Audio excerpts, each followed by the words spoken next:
Olá, pessoal da primeira série do ensino médio. Aqui é o professor Fernando Rosário de Souza para fazer uma breve revisão para a AV2 do terceiro bimestre, que vai cair o capítulo 7. Indígenas, africanos e holandeses na América colonial. Então a gente tem que começar entendendo um pouquinho o que é a chegada dos europeus na América. Que processo é esse? Em alguns livros, os mais tradicionais, a gente vai encontrar que os europeus descobriram a América. Se você pegar uma versão mais crítica, vai falar que eles invadiram a América. Mas talvez o verbo que considere a maior quantidade de possibilidades de um jeito neutro no que pode ser uma análise histórica, a chegada dos europeus à América seria o termo que contempla este contato intercultural, talvez este choque cultural. Considera as possibilidades de ganhos e de perdas. Então acho que é importante você entender isso. Sempre que a gente usar ou ouvir o termo descobriu, descoberta, é uma visão eurocêntrica elogiando os europeus. Se a gente quiser a visão extremamente crítica, a gente vai ter o verbo invadir, a expressão invasão. Mas se a gente quiser ter uma tendência a olhar de um modo mais amplo, com todas as contradições que um processo histórico envolve, o termo é chegada. Os europeus chegaram à América. Nesse primeiro contato, o escambo foi algo crucial. Os europeus tinham objetos de pequeno valor financeiro, mas que para os povos originários se mostravam bastante interessantes, bastante curiosos, chaveirinhos, espelhos, e esta troca de objetos de pequeno valor por produtos de grande valor ou trabalho em grande quantidade dos povos originários, essa troca é chamada de escambo.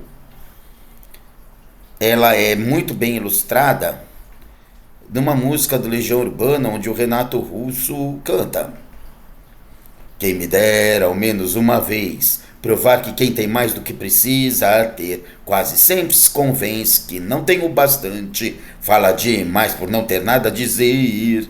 Quem me dera ao menos uma vez que o mais simples fosse visto como o mais importante. Mas nos deram espelhos e vimos um mundo doente. Gente, quase fiquei sem fôlego aqui para cantar, fora desafinação. Mas esse nos deram espelhos e vimos um mundo doente, literalmente fala de trocar espelhos por objetos de pequeno valor, o escambo. Um mundo doente porque os europeus trouxeram vírus que os indígenas não tinham anticorpos para se defender.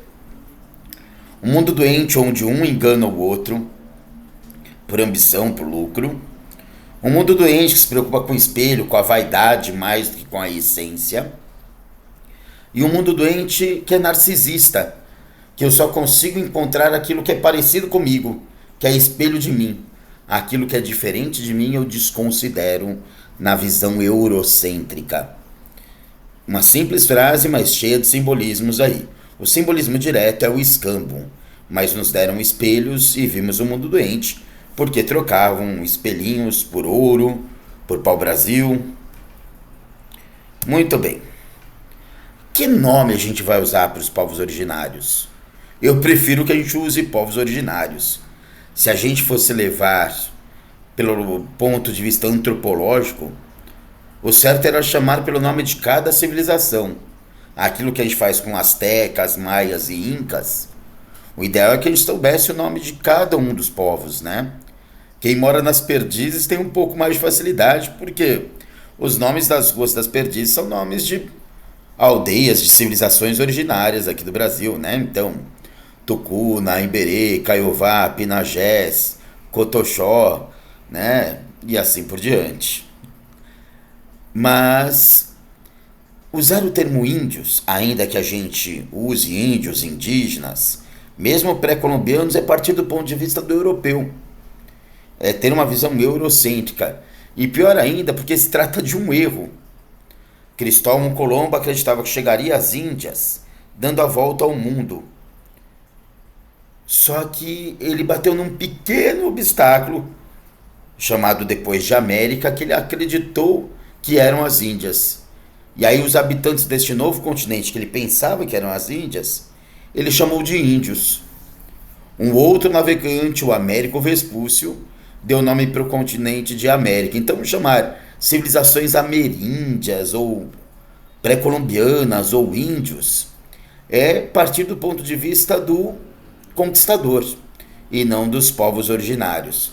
Reconheço que ficará muito difícil você saber o nome de cada civilização. Então, povos originários, acredito que seja um bom termo.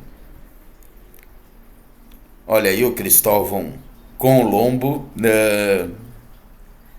Gente, astecas, maias e incas é importante que você saiba, tá?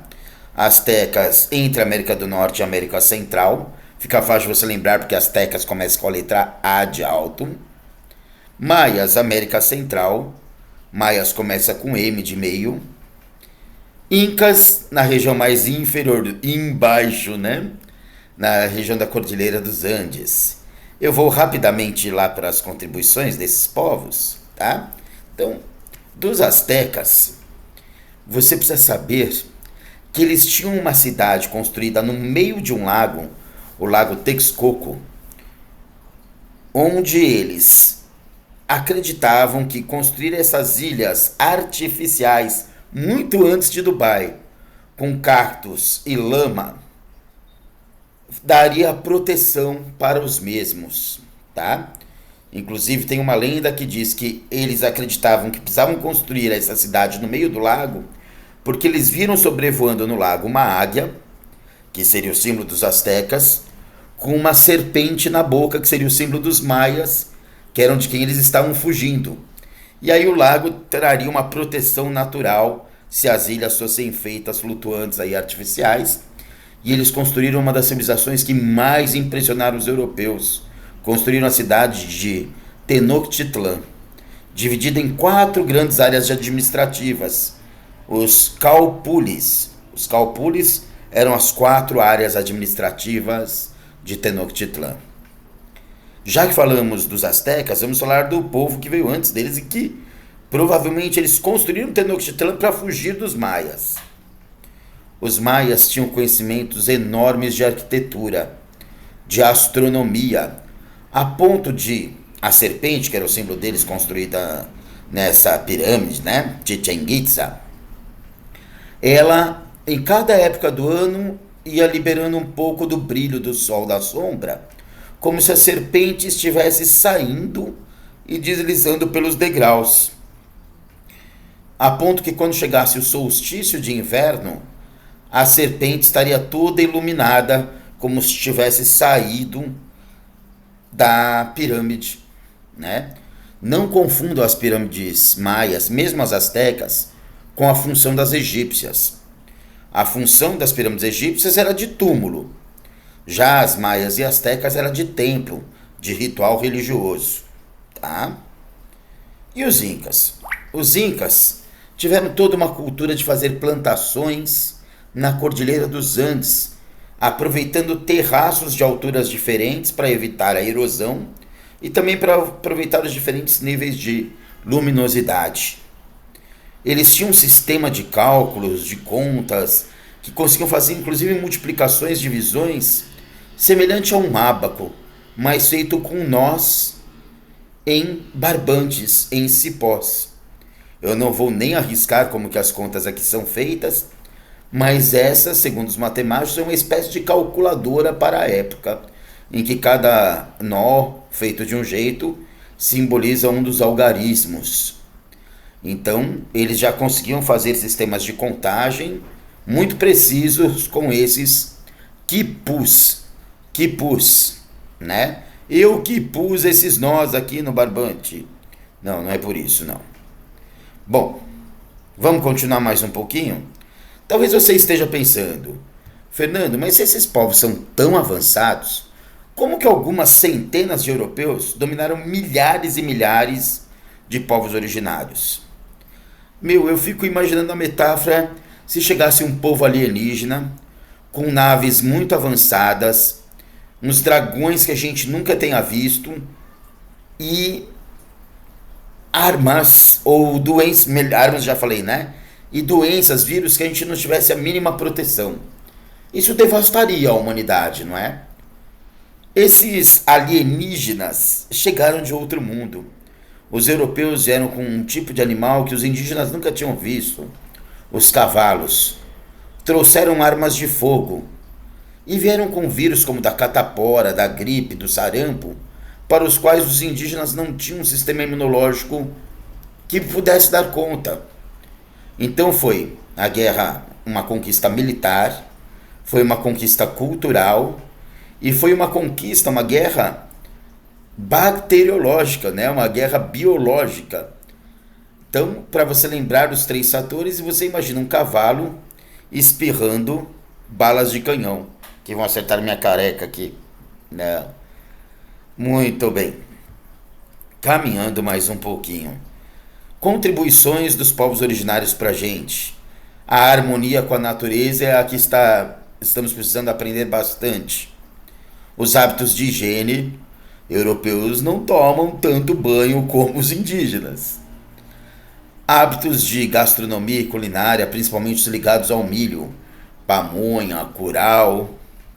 Muito bem.